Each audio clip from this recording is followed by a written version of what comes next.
Você já foi dar um feedback para uma pessoa que você tem uma convivência profissional, pessoal, e o resultado não foi muito bom? Quer saber o que deu errado? O que aconteceu? Melhor, quer saber como mudar isso? Então, se você acha esse assunto importante, já dê um like nesse vídeo, assiste ele até o final, porque eu vou dar dicas práticas para que você consiga obter os resultados que você quer com o seu feedback.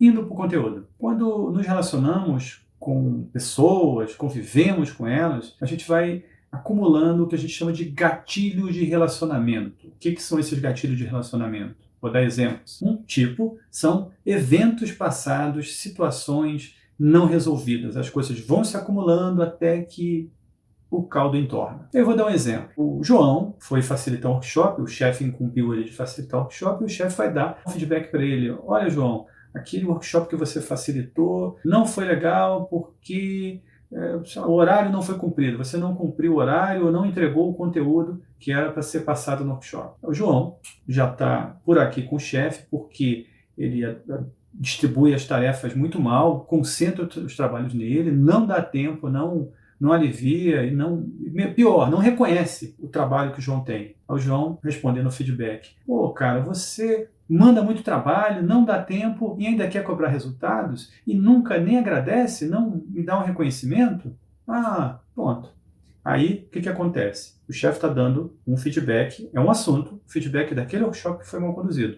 E o João está falando de outros dois assuntos. Ele não é reconhecido e o trabalho está mal distribuído, ele está sobrecarregado. E aí, com dois assuntos, ninguém vai se entender. Cada um vai para um lado, não tem feedback, não tem resultados. Isso acontece também em relacionamentos domésticos. Vamos dizer, o marido chega em casa com um buquê de flores, vai presentear a esposa, e a esposa vai e retruca. Olha, eu já te disse que eu não gosto de rosas vermelhas, eu sou alérgica a rosas vermelhas, então você não me traga mais rosas vermelhas. E aí o marido retruca. Olha, posso falar que você podia pelo menos ter agradecido antes de ter sido tão grosseira comigo? Você é sempre grosseira comigo? E aí começa uma discussão. E ela vai retrucar depois. Você nunca ouve o que eu falo, você nunca presta atenção no que eu digo. De novo, dois assuntos. Ela está falando que ele não presta atenção no que ela diz, isso deve ser uma coisa já acumulada, e ele está falando que ela é grosseira com ele. Resultado, dois assuntos também divergentes. Ninguém vai chegar a um entendimento com aquele diálogo. Os dois casos são assuntos diferentes e eles são misturados, uma receita perfeita para que não se resolva nada. Um outro tipo de coisa que acontece quando convivemos é que as pessoas criam determinadas opiniões sobre a pessoa que nos oferece o feedback. Ou, quando a gente vai dar o feedback, a pessoa tem uma opinião acerca de nós. E aí a gente pode questionar a competência da pessoa para dar o feedback, se ela não dá feedbacks muito bons. Por exemplo, ela pode questionar o quando dar o feedback. Poxa, você vai me dar um feedback logo agora, porque eu estou tirando férias, eu podia ter dito isso antes? Ou você pode questionar o local.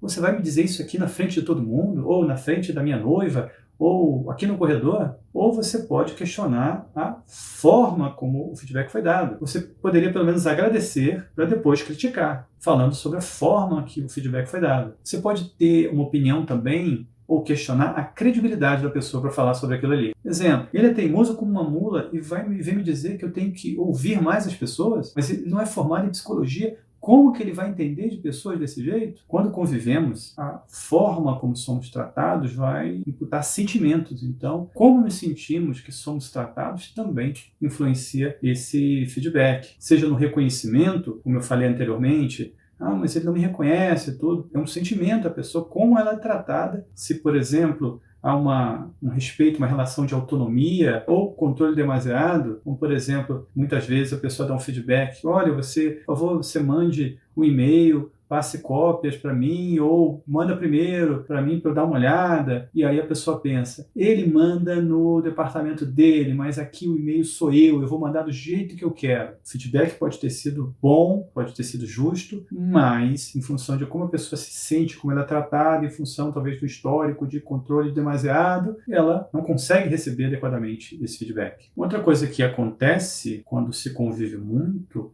pode-se perder a confiança, em função de circunstâncias passadas, pode-se perder a confiança na pessoa. Então, vem pensamentos do tipo, ela faz isso porque ela não vai com a minha cara, ela não gosta de mim. Ou, isso aí é ciúmes do meu trabalho, ele está com ciúmes do meu trabalho. Ou ainda, você está querendo me controlar, em função de uma circunstância anterior de controle, de desconfiança, alguém puxou o tapete, isso com certeza também abala o feedback. Então, os gatilhos de relacionamento dizem respeito ao que nós pensamos do nosso interlocutor, ou quem está dando feedback para nós, e como nos sentimos tratados por essa pessoa que dá o feedback para a gente. E aí, baseados em quem, nós descartamos o que. Baseados no que nós pensamos ou sentimos em relação a outra pessoa, a gente desconsidera o feedback.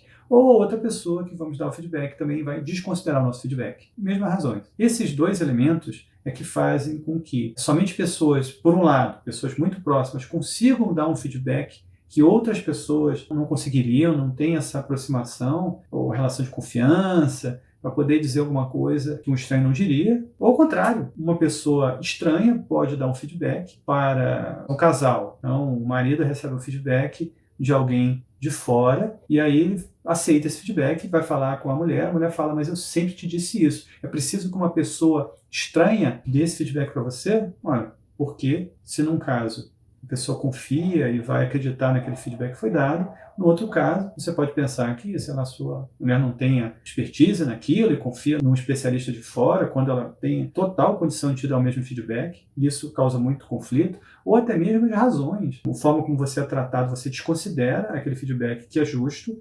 porque desconfia da intenção, sempre te desvaloriza. Mas uma pessoa de fora, ela não tem nenhum viés, não tem nenhum motivo para me dar um feedback errado e vai confiar numa pessoa estranha. E também isso é motivo de muito conflito nos relacionamentos. E aí vem duas posturas. Se você está recebendo feedback, o importante é gerenciar o seu estado emocional. Respira fundo, se desassocie, enfim, faça com que você retome o estado emocional, perceba e identifique os dois assuntos, separe o que do quem, e aí você discute preferencialmente o feedback que a pessoa está dando para você, porque você tem outros assuntos, queria dar seguimento a esses outros assuntos, mas pega o feedback dela e você vai analisar o feedback, vai esclarecer, e aí você vai dar o retorno, porque ela pode estar certa, independentemente dos outros assuntos pendentes. E ao final você pede também para que você, dito isso, você também dê um feedback para a pessoa e encaminhe os seus assuntos numa outra ocasião. Lembra que sempre tratar dois assuntos, dois feedbacks juntos,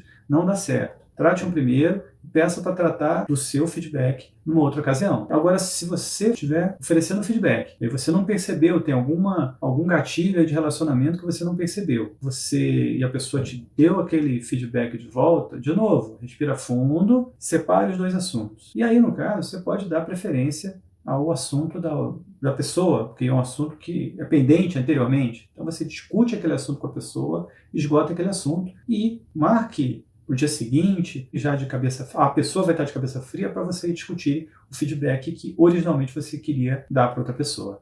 Fazendo assim, tanto como receptor como emissor do feedback, você vai ter um resultado muito melhor nos feedbacks para pessoas com quem você convive rotineiramente, seja ela no campo profissional, seja ela no campo pessoal. Ok, gente, o recado é esse, as dicas espero que sejam bastante úteis para vocês e eu vejo vocês no próximo vídeo.